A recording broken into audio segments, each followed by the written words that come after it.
No nerves yet. I think that's a little more game day anxiety right now. It's just simply trying to make sure we're prepared and that we've got these guys to understand game plan and what we need to be able to do, and we'll do that when we get to practice here in a little bit. Listening to your post-game press conference the other day, there was a lot of focus on maybe the lack of people in the stands. Is that frustrating to know that you have this thing in your own barn and you're right there on the step of the NCAA tournament and just people aren't here?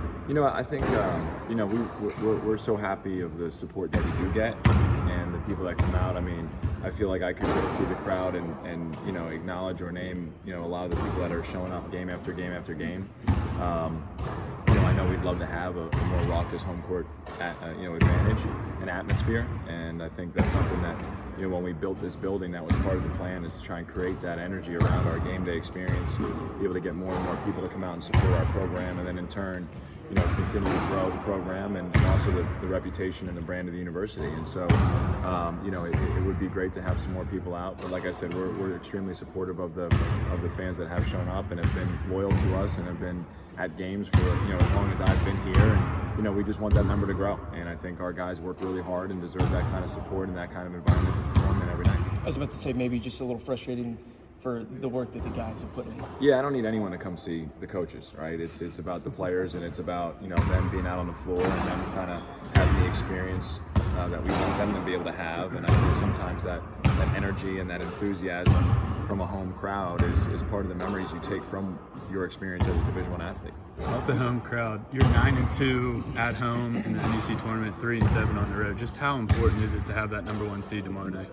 It's I've been on both ends of being the number 1 seed in a home situation, and you'd rather be at home than on the road, but you certainly know that there's going to be a great challenge in St. Francis. You know that they're going to be well prepared, and obviously they've been in this game a couple times themselves. Their core group of guys have been in this game a few times, so it's going to be a big challenge tomorrow, and we're glad it's at home, but we know either way it's going to be a tough test.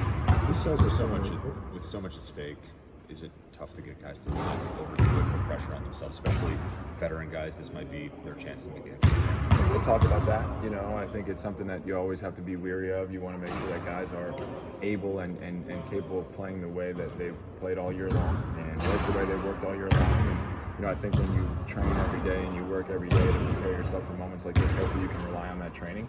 You don't have to do something new, different, or incredibly spectacular. You have to do what you've done to get yourself here, and trying to get into that headspace isn't always easy, but we'll certainly discuss it.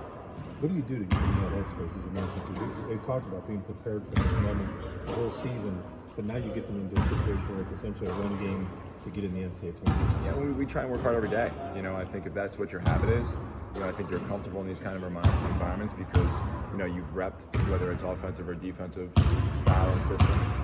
You've been, in situations in practice. You've handled adversity in the weight room or, through conditioning, and now you just rely on that training. And I think that's one of the things that we talk to guys about, even starting back in the summertime. The build is to work every day so when you get in this environment, you're prepared and you can rely on your training and not all of a sudden have to reinvent the wheel. You've been there before. What is that feeling like watching the ticket to the tournament? It's indescribable. It's a lifetime memory that you want to have everybody experience.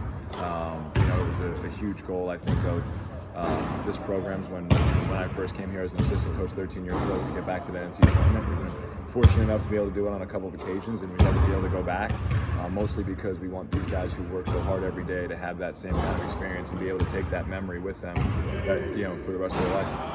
Last time you played these guys, Andy, you guys are coming off a brief and you beat them by 10 and you won 2 in the tournament. What's been the big change for you guys? Just trying to be consistent each and every time we step on the floor. Even those couple games that we had lost, obviously the game up there, and then a couple tough games to FDU. I don't think we were as sharp as we needed to be. I don't think we were as detailed as we needed to be. We didn't have the energy and the passion that we need to go out and compete late in the season. And I thought we've really kind of found a little of that energy again, a little of that emotion, and we got back to some things in practice where we were able to kind of remind guys how important each and every detail is.